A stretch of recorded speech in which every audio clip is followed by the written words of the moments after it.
छत्तीसगढ़ में 6 जनवरी को माओवाद प्रभावित बीजापुर में माओवादियों ने आईडी से सुरक्षा बलों के काफिले पर एक बड़ा हमला किया। इस हमले में 8 जवान शहीद हुए और एक ड्राइवर की भी मौत हुई। 4 दिन बाद 10 जनवरी को पड़ोसी जिले नारायणपुर में 2 जगहों पर संदिग्ध माओवादियों द्वारा लगाए गए आईडी में विस्फोट होने से एक ग्रामीण की मौत हुई और 3 लोग घायल हो गए। शनिवार 11 जनवरी को छत्तीसगढ़ के बीजापुर जिले में ही संदिग्ध माओवादियों द्वारा लगाए गए आईडी में विस्फोट होने से केंद्रीय रिजर्व पुलिस बल सीआरपीएफ के जवान के घायल होने की खबर आई।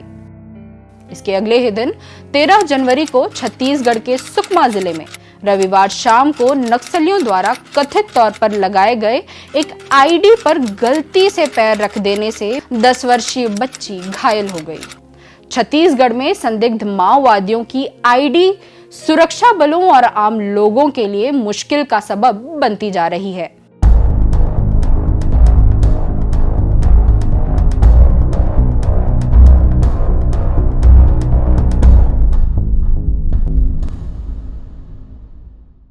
नमस्कार, जरूरी बात में आपका स्वागत है। मैं हूं आयुषी शर्मा। छत्तीसगढ़ को अलग राज्य बने 24 साल बीत चुके हैं, लेकिन माओवादियों द्वारा उपयोग किए जाने वाले इम्प्रोवाइज्ड एक्सप्लोजिव डिवाइस यानी आईडी विस्फोटक का हर साल बड़ी संख्या में लोगों की जान ले रहे हैं।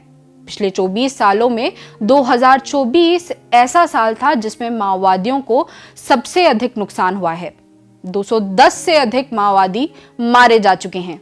लेकिन नए साल की शुरुआती सप्ताह में ही माओवादियों ने आईडी विस्फोट कर 8 जवानों समेत 9 लोगों की जान ले ली। पिछले 11 दिनों में राज्य में 10 लोग इस आईडी विस्फोट में अपनी जान गंवा चुके हैं। सीआरपीएफ के एक जवान समेत 5 लोग गंभीर रूप से घायल हैं। आमने सामने की लड़ाई के अलावा माओवादियों का सबसे खास हथियार है आईडी यानी इम्प्रोवाइज्ड एक्सप्लोजिव डिवाइस, जिससे अब तक सर्वाधिक नागरिक और जवान मारे गए हैं। ये एक्सप्लोजिव डिवाइस बस्तर पर अब भी भारी पड़ रहा है। हालांकि माओवादियों की आईडी से बचने के लिए सुरक्षा बलों का बम डिस्पोजल स्क्वाड की टीम समय समय पर नए तकनीकी का इस्तेमाल करती है, लेकिन 5 फीट के अंदर गड़े इस आईडी को ढूंढ निकालने में बस्तर में तैनात बम निरोधक दस्ता अभी भी नाकाम साबित हो रहा है। पिछले 5 सालों की बात की जाए तो नक्सल प्रभावित बस्तर क्षेत्र में 1069 आईडी को सुरक्षा बलों ने बरामद करने और उसे नष्ट करने में सफलता भी पाई है, लेकिन जवानों की एक चूक भी भारी पड़ जा रही है। माओवादी 5 किलो से लेकर 80 किलो तक बारूदी सुरंग का उपयोग करते हुए जवानों के वाहनों को निशाना बनाते आ रहे हैं। माओवादी अब तक बारूद, जिलेटिन, कॉर्डेक्स वायर और डिटोनेटर के जरिए लंबे समय से tiffin bomb, cooker bomb, HE bomb, pipe bomb, beer bomb और प्लास्टिक के बड़े डिब्बों में बारूद डालकर आईडी बम बनाते आ रहे हैं। इनकी चपेट में कभी ग्रामीण आते हैं तो कभी माओवादी मोर्चे पर तैनात जवान।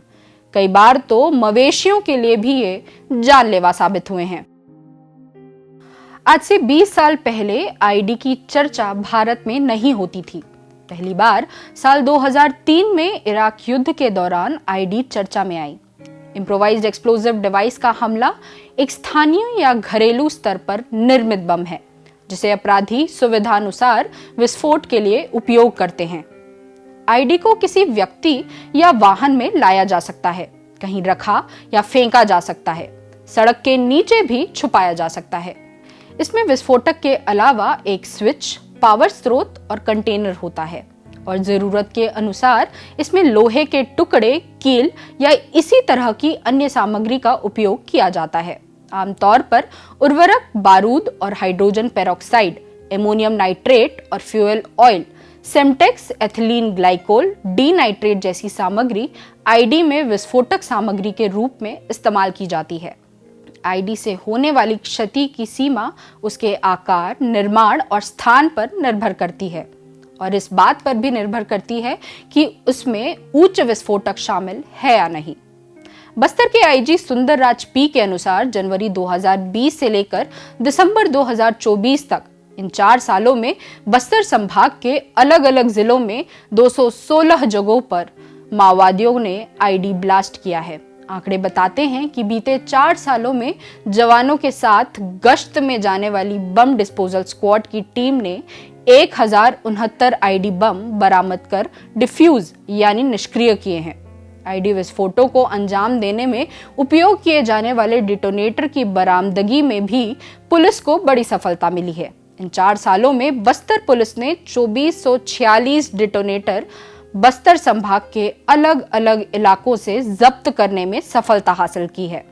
आंकड़ों के अनुसार पिछले 4 वर्षों में विभिन्न माओवादी घटनाओं के दौरान कुल 136 जवान शहीद हुए हैं। इनमें से अधिकांश जवान माओवादियों द्वारा किए गए आईडी धमाकों का शिकार हुए। इसके अलावा इन घटनाओं में 444 जवान घायल भी हुए। वहीं आम नागरिकों की बात करें तो नक्सली हिंसा में पिछले 5 वर्षों के दौरान 225 लोगों ने अपनी जान गंवाई है। इनमें से 150 से अधिक ग्रामीण माओवादियों द्वारा लगाए गए आईडी विस्फोटों का शिकार हुए हैं।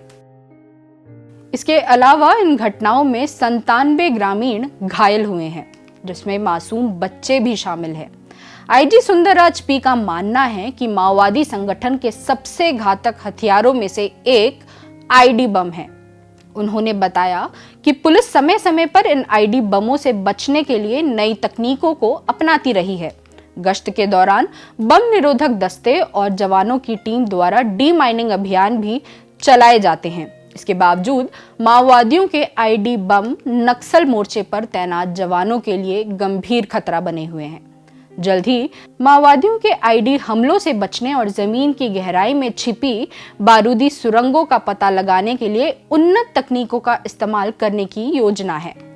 लेकिन योजनाओं को फाइलों से बाहर आने में जाहिर तौर पर वक्त लगेगा और हर सेकंड अपनी जान मुट्ठी में लिए सुरक्षा बलों के सामने सावधानी के अलावा कोई और चारा कम से कम अभी तो नहीं है। जरूरी बात में फिर होगी बात।